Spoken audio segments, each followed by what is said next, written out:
Hormonal contraceptives come in a lot of different ways. You have the pill, mini pill, the morning after pill, patches, implants, vaginal rings, shots, IUDs, and all of these administer different concentrations over different periods of time. Now let's take a moment to appreciate hormones, because you all know I love that microscopic biology. Chemistry? Biochemistry?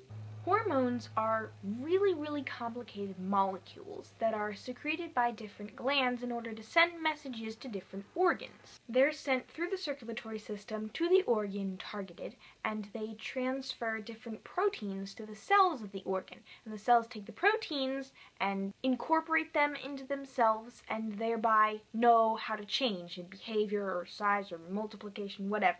That's how the message is transmitted. It's a really cool and complicated process. Of course, I've linked everything below for you to look at because it's amazing. The main reproductive hormones in females are estrogen and progesterone.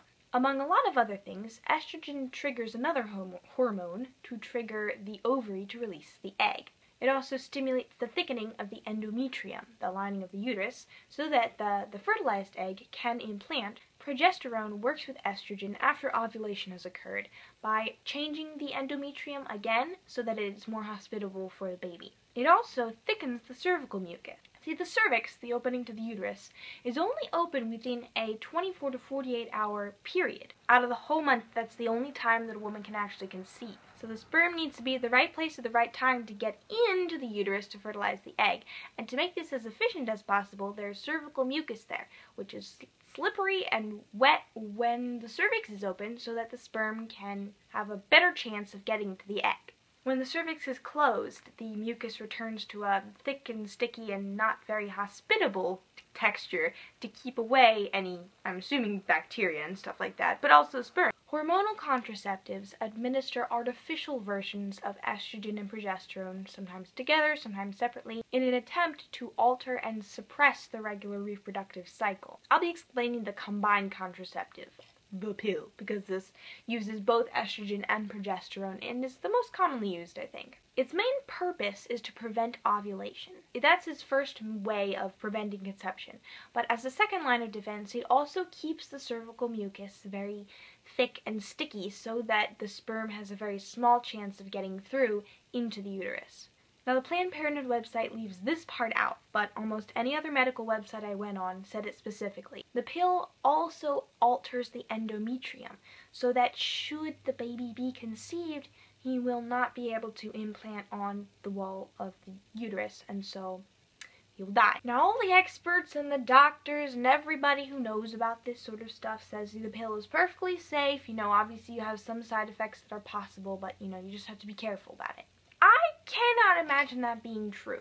When ovulation time comes around in a woman's cycle, the artificial hormones somehow neutralize the message of the natural estrogen so that the ovulation doesn't occur. But at the same time, the artificial hormones are keeping the cervical mucus thick and sticky all the time so that it doesn't vary as your cycle varies. Just by doing that, you are messing up your entire reproductive cycle. I mean, you're basically skipping a step by making it so there's no ovulation. And then you're keeping a different function of your cycle in a perpetual state. You're keeping the mucus thick. There's a natural path in which this is supposed to go, and you're not letting it do that.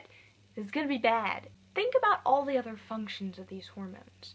I've linked below whole lists of what these main reproductive hormones do. They don't just do reproductive stuff, they do a lot of other things. Anyway, the other functions of the hormones are affected just like the reproductive functions of the hormones are affected. Weight gain and cravings are some side effects of the pill, and that's because estrogen plays a role in metabolism, slowing down the bowels, and synthesizing fats. Estrogen also regulates the adhesiveness of platelets in the blood, and that's why blood clots are sometimes a side effect. Gallstones, also another side effect, because progesterone slows down gallbladder activity, and estrogen spikes cholesterol levels in bile.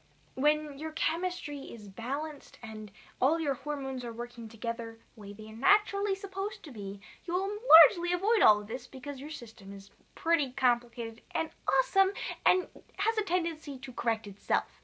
But when you artificially intervene and mess up that whole thing, depression, jaundice, heart problems, blood problems, cancer, lung disorders. You know, one woman that I know very well started to go blind. She was young, perfectly healthy, and just started to go blind. And yes, these are the most extreme cases of side effects, but you need to realize that these and many, many more functions are still being affected even if you don't have the extreme reactions.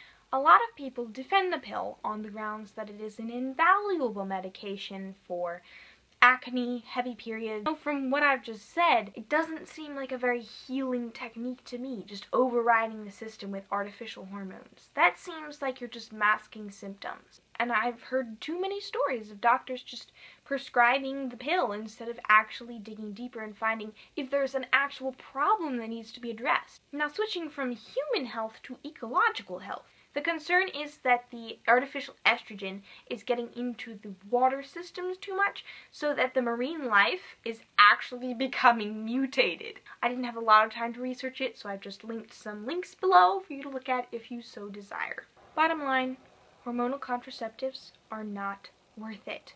Personally, I think they're fascinating. I think it's incredible that we have the scientific knowledge to know how to do these things to our bodies. You know, in theory, but I have enough sense to know that in practice that's a really dangerous game to play. We're messing with biology and chemistry and biochemistry, the foundations of life. Life is a power, it's an energy, and it is not something that we control. Even if we can affect it, we don't know how those effects are going to carry out in the future. Okay then, hope this wasn't too rambly or ranty, and I will see you in my next video. Bye!